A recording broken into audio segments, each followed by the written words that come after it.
I did not move for a full second. My phone screen kept blinking with an unauthorized access alert tied to my shoreline gate system. That system controlled every permitted entry point to the lake maintenance road, the dock access registry, and the utility corridor that ran behind the ranch. Nobody was supposed to trigger it without my approval. Another notification came in. Temporary override request submitted. Source listed as HOA Management Terminal. I looked back toward the tree line and saw the crew still working, still cutting, still treating my land like it had no legal boundary left. I walked closer, slow, feeling the ground shift under every step as wood chips scattered across the grass.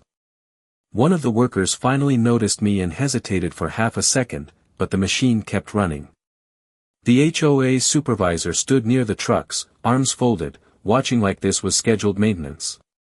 I raised my voice and asked who authorized entry onto private land. He did not answer directly. Instead, he said everything was cleared through board approval. That was the first lie I could hear clearly. I pulled up the county access dashboard again. No active permit matched their presence. No override approval existed in the public record. That meant someone had bypassed both my system and county verification at the same time, which was not supposed to be possible under standard shoreline zoning enforcement rules. I felt something tighten in my chest, not fear, but recognition that this was structured, not random. A second alert hit my phone. Gate log manually edited from external IP address. That was the moment I understood they were not just cutting trees. They were rewriting access history in real time.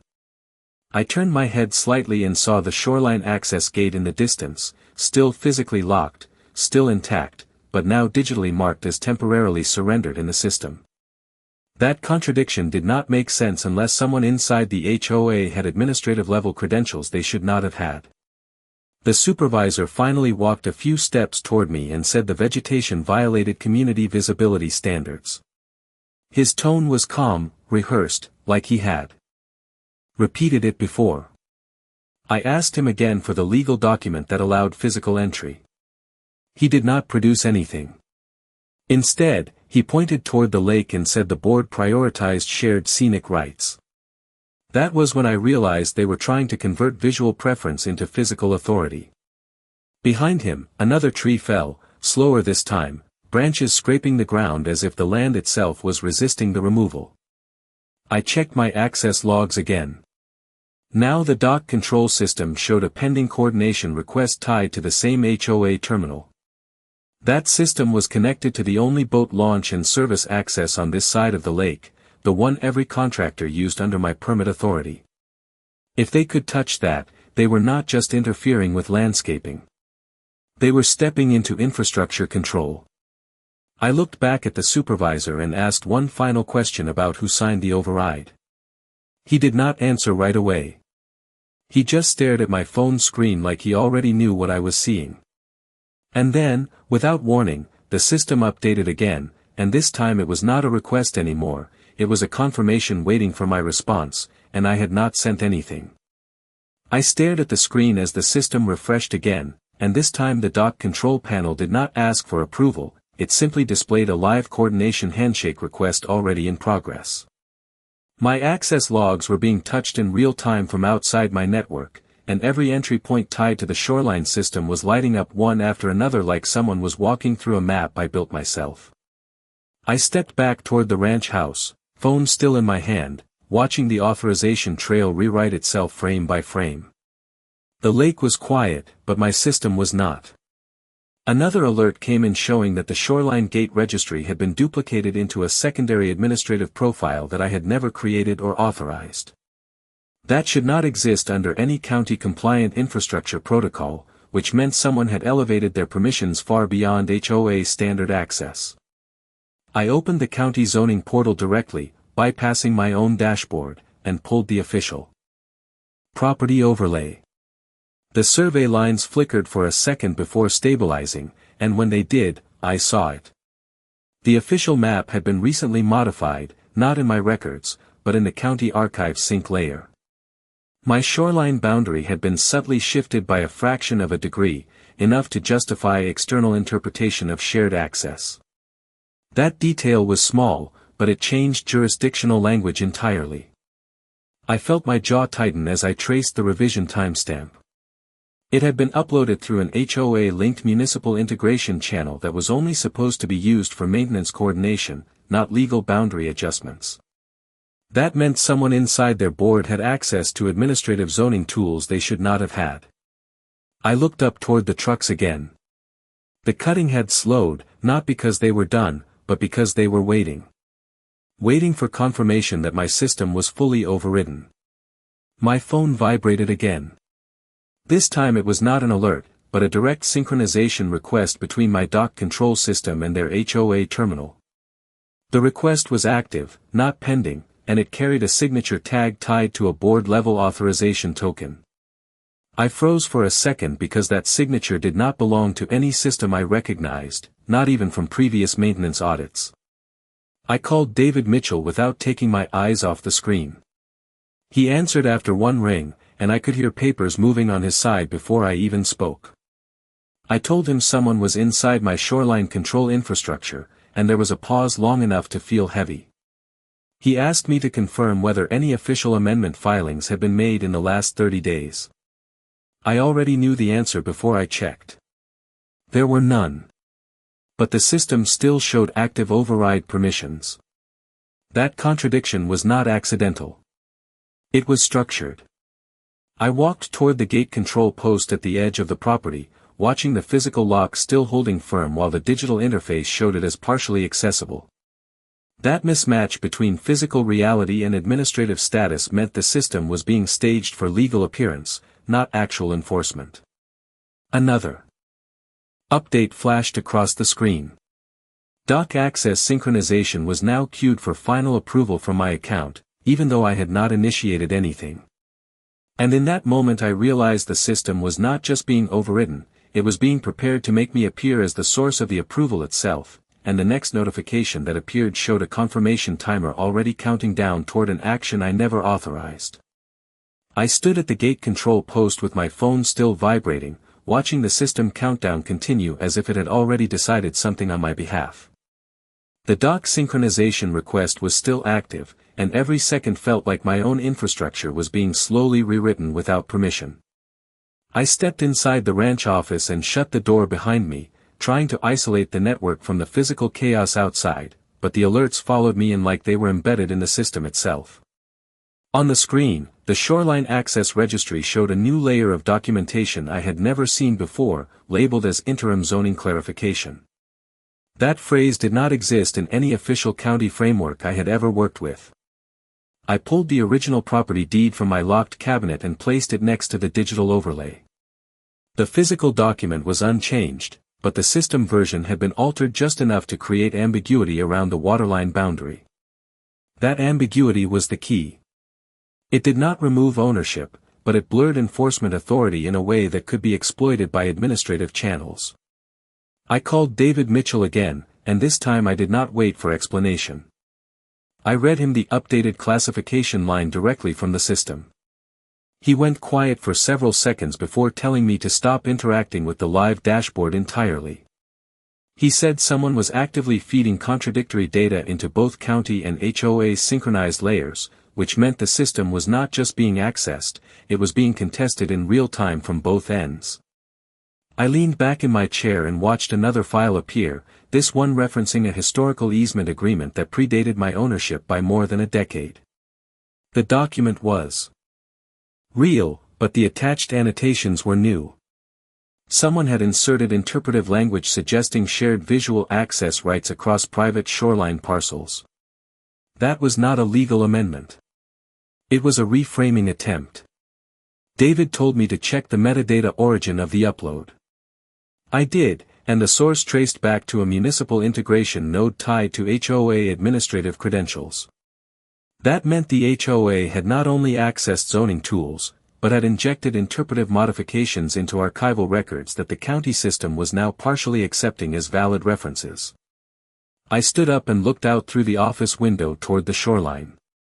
The trees were still being processed in the distance, but the pace had changed again, slower now, almost cautious, as if they were waiting for confirmation that the legal surface beneath their actions had fully stabilized.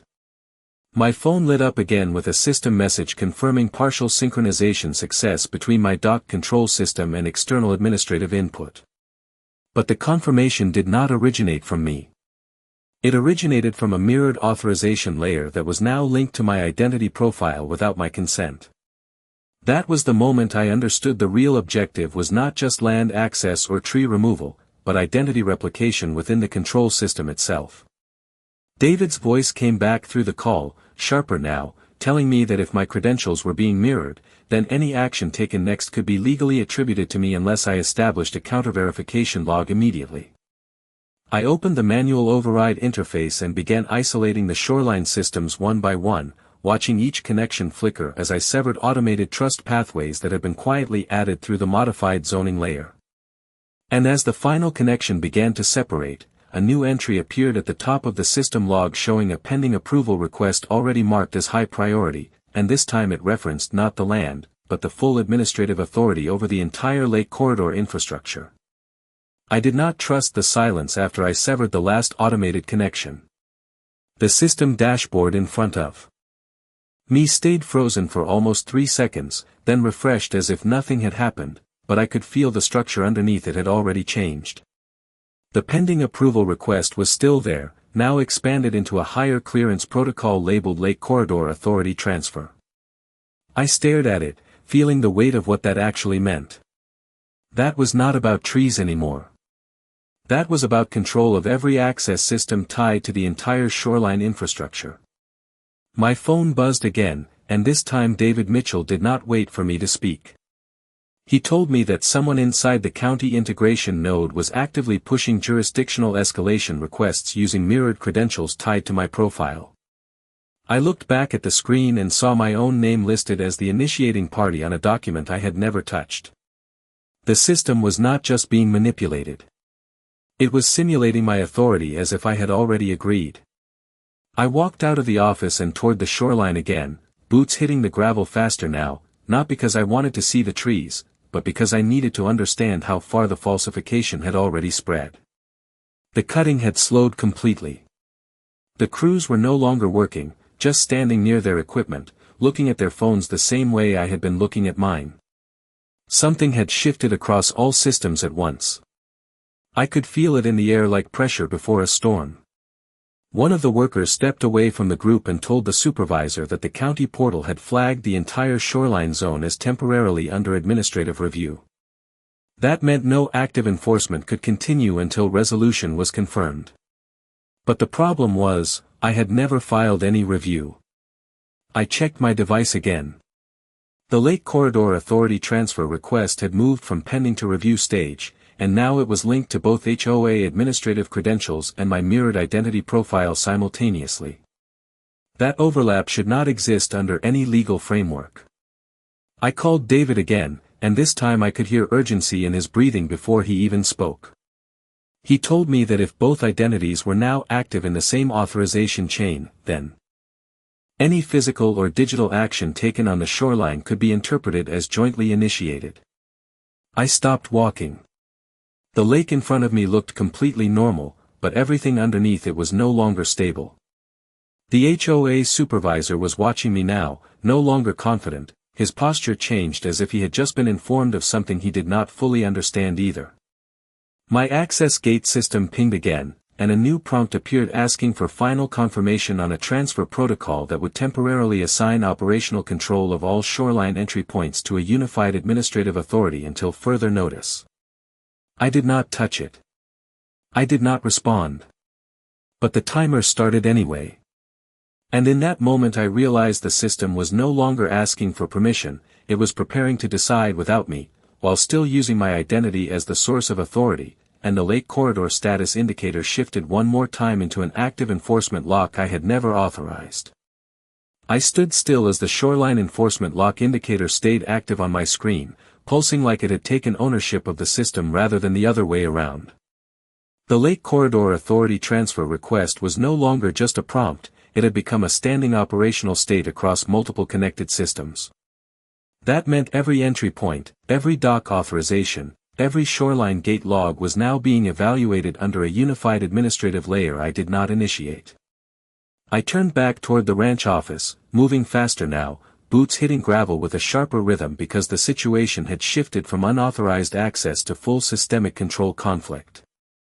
Inside, I pulled up the emergency isolation interface and began manually segmenting the shoreline infrastructure from the county integration node. Each click felt heavier than the last, as if I was cutting through layers of authority rather than just digital pathways. David Mitchell stayed on the line, his voice lower now, telling me that the HOA administrative credentials were still actively broadcasting requests into the county archive system, trying to stabilize the mirrored identity conflict by forcing a resolution through procedural confirmation. That was the key phrase he used, procedural confirmation, because it meant the system was trying to resolve the identity duplication by making one version legally dominant. I stared at the screen as the confirmation timer kept running, now synchronized across dock control, gate access, and zoning verification layers. The same timer. The same endpoint. One decision point controlling multiple systems at once.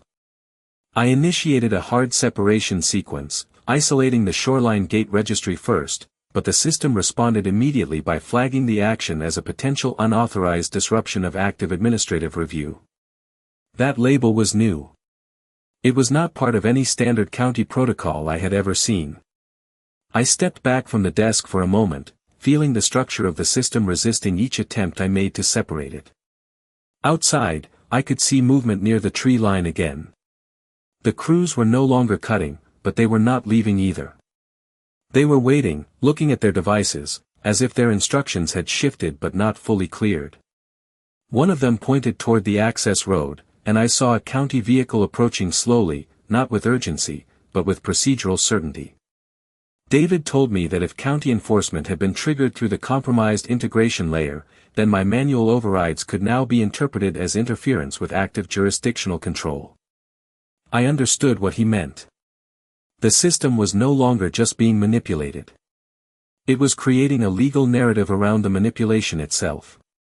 I returned to the screen and saw a new entry appear under the Lake Corridor Authority transfer request. It was labeled confirmation pending dual identity reconciliation.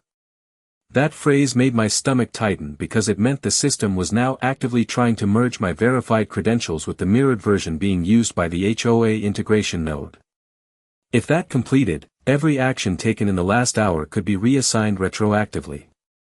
I asked David if there was any way to halt the reconciliation process without triggering enforcement escalation. He paused before answering, then told me there was one option, but it required initiating a full audit lock across all shoreline systems at once, which would freeze every active process including theirs. I looked at the dashboard, at the timer, at the county vehicle now stopping near the access gate, and I realized the decision point was no longer theoretical. It was already in motion. And as my cursor hovered over the audit lock command, a final notification appeared confirming that the reconciliation process had just moved from pending to execution stage without waiting for either approval. I hovered over the audit lock command, watching the reconciliation process continue without permission, like the system had already moved past human input entirely. The dashboard showed dual identity merging in progress, and every shoreline system I owned was now reflecting two overlapping authorities, mine and a mirrored version tied to HOA administrative credentials. I pressed the audit lock. Nothing happened for half a second, then the system responded with a warning that full shoreline audit would freeze all active jurisdictional processes, including county enforcement review and HOA administrative actions. I confirmed it again. The interface paused, then initiated a cascading freeze sequence across dock control, gate registry, and zoning synchronization layers. Outside the office window, I saw the county vehicle fully stop now at the access gate, its light steady but not flashing, as if waiting for system confirmation rather than human instruction. David Mitchell stayed on the line, telling me that once the audit lock propagated, every system tied to the shoreline would enter legal suspension until identity conflict resolution was complete. That meant no one could enforce, adjust, or override anything until the system decided which identity was valid. The screen flickered as the first layer locked successfully. Dock control status changed to suspended review. Gate access system followed seconds later. Then shoreline zoning overlay froze mid-update, leaving a half-rendered boundary line across the lake map. I stepped outside because I needed to see it physically, not just on the screen. The air felt different, like the entire infrastructure had stopped breathing. The HOA crew was now fully stationary near the tree line, no longer interacting with equipment, just watching the system state on their devices. The supervisor from earlier stood near the roadside, speaking into his phone, but I could not hear what he was saying over the sudden quiet. Then the county officer stepped out of the vehicle and walked toward the gate, stopping just before the locked entry point, looking at a tablet that mirrored the same frozen system state I was seeing. David told me something shifted in his tone. He said the audit lock was not just freezing actions, it was forcing reconciliation outcome preparation, meaning the system was now building a final legal version of events from both identity streams. I returned to the screen and saw new logs being generated automatically, reconstructing the last hour of shoreline activity into a formal audit narrative. Every access attempt, every override request, every mirrored credential interaction was being recorded as part of a single consolidated case file. That meant the system was no longer just resolving conflict, it was documenting it for enforcement determination. I checked the HOA integration node and saw it still broadcasting, but now its signals were being rerouted into the audit archive instead of active control systems. That shift meant they were no longer operating the system, they were being absorbed by it. The county officer raised his hand toward the gate control panel, but nothing responded. Everything was locked at the system level. David warned me that once audit reconstruction reached final compilation, whichever identity had stronger procedural consistency would be assigned authority over the entire shoreline corridor. I looked at my screen again and realized something critical. My own access logs, the ones I had manually generated during isolation, were now being compared directly against the mirrored HOA credentials in real time. The system was scoring consistency, timing, and authorization coherence across both profiles. Outside, the lake was completely still, no movement from the trees, no sound from the crews, only the faint hum of stalled infrastructure waiting for resolution. And then the dashboard changed again, showing that the audit compilation had reached 90% completion, and the final determination layer was now preparing to assign permanent operational authority to whichever identity the system validated first. I watched the audit compilation reach the final stages as the system slowed its processing, not due to failure, but due to the weight of resolving two fully constructed identity streams into a single legal authority. The dashboard showed 98% completion, and every shoreline system remained frozen under audit lock, including dock control, gate registry, zoning overlays, and county enforcement interfaces. Outside the ranch office window, the lake corridor felt completely suspended, as if time had been reduced to a procedural pause. The county officer was still standing at the locked gate, now speaking with someone on a radio, but no commands were executing through the system. David Mitchell stayed on the line, telling me that once the final compilation completed, the system would generate a single authoritative profile and permanently assign control over every integrated shoreline function. I stayed silent, watching the mirrored identity comparison panel as it continued running consistency checks between my verified credentials and the HOA-injected administrative stream. Every timestamp, every access log, every authorization request was being weighed against procedural integrity scoring.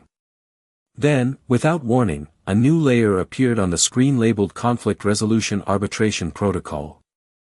That layer was not part of any standard county zoning or HOA integration framework I had ever seen. It meant the system was no longer choosing based only on data accuracy, but on legal survivability of each identity structure under administrative audit conditions. I stepped outside again because I needed to see if anything in the physical world still reflected control. The crews near the tree line were no longer even checking their devices. They were simply waiting, as if they already knew the system would decide their role without further input. The HOA supervisor was speaking quietly to the county officer now, but neither of them touched the gate control. Everything had been locked out at infrastructure level. My phone vibrated again and showed a new status update. Audit compilation reached final arbitration stage. I felt David's silence on the call grow heavier, then he said the system was no longer just resolving conflict, it was about to enforce a single continuity of authority across the entire shoreline corridor.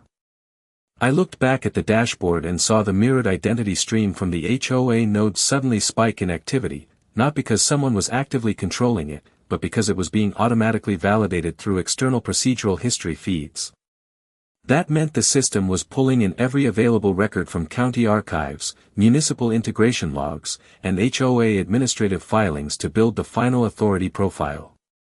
I returned to the office and opened the manual override interface again, but every control was now disabled under arbitration lock. The only active element left was the final determination window, and it was displaying a countdown synchronized across all shoreline systems, including dock access, gate control, and zoning enforcement layers. Outside, the lake remained completely still, but the silence now felt like anticipation rather than pause. David told me one last thing before the line went quiet for a moment. He said whichever identity the system validated would not just control access, it would redefine the legal origin of every action taken during the conflict. I stared at the screen as the countdown reached its final seconds, and the arbitration protocol prepared to render its decision across every locked system simultaneously, while both identity streams remained active, waiting for final selection. I stood inside the ranch office as the countdown reached its final seconds, watching every shoreline system hold in a suspended state that felt heavier than silence. The arbitration protocol filled the screen, locking every layer of dock control, gate registry, zoning enforcement, and county integration into a single frozen evaluation frame. My phone stayed pressed to my ear, but David Mitchell was no longer speaking. Even the connection felt like it was waiting for the outcome. Then the system executed the final decision. The display flickered once, then stabilized into a new authority declaration across all integrated shoreline systems. Lake Corridor Authority Assignment complete. Primary operational identity validated as Ethan Walker. I did not move at first. I just read it again, because the system did not just suggest it, it enforced it across every connected node in real time. The mirrored HOA identity stream immediately collapsed into a flagged status labeled procedural injection detected. That phrase expanded across the screen as the system began isolating every action that had originated from the HOA administrative credentials. I walked outside without closing the interface, because I needed to see what this meant in the physical world. The county officer at the gate was now looking at his tablet with a different posture, no longer waiting for instruction, but receiving it. The gate lock indicator changed from enforcement hold to controlled access restoration. Slowly, mechanically, the system began returning physical authority back to my credential layer. I watched as the shoreline access gate status shifted from suspended review to active ownership validation. Across the lake, the HOA crew finally began to move again, not forward, but backward, as their devices displayed system revocation notices in real time. The supervisor stood still for a moment longer, then lowered his phone as if the information he was receiving no longer matched anything he could respond to. David finally came back on the line, his voice steady but different now, telling me that the audit system had completed full reconciliation and had rejected the mirrored identity stream as externally injected administrative manipulation. That meant every system decision they attempted to enforce through duplication was now voided retroactively. I looked at the shoreline dashboard again and saw something new appearing underneath the authority confirmation. It was a trace log reconstruction map, showing exactly how the HOA integration node had injected modified zoning interpretations into county archival layers. Every step was now visible, every alteration timestamped and exposed as procedural contamination. The system was not just restoring control, it was rewriting the legitimacy of the entire conflict from the ground up. The county officer stepped away from the gate and turned back toward his vehicle, no longer interacting with the panel at all, because it was now fully reassigned. The gate itself unlocked with a single status change, returning full access authority to my profile. I did not walk through it yet. I just watched it happen, because the system was still finishing the last phase of redistribution across dock control, shoreline registry, and utility corridor access points. Then a final notification appeared on my screen, smaller than the others, almost quiet compared to everything before it. It confirmed that while primary authority had been restored, a secondary mirrored identity fragment was still active within archived county synchronization layers, and it would require manual review to fully eliminate residual administrative duplication. I lowered my phone slightly and looked out over the lake, where everything looked normal again, but the system beneath it was no longer the same, and somewhere inside the infrastructure that had just been corrected, one unresolved trace was still waiting for the next decision that had not yet been made.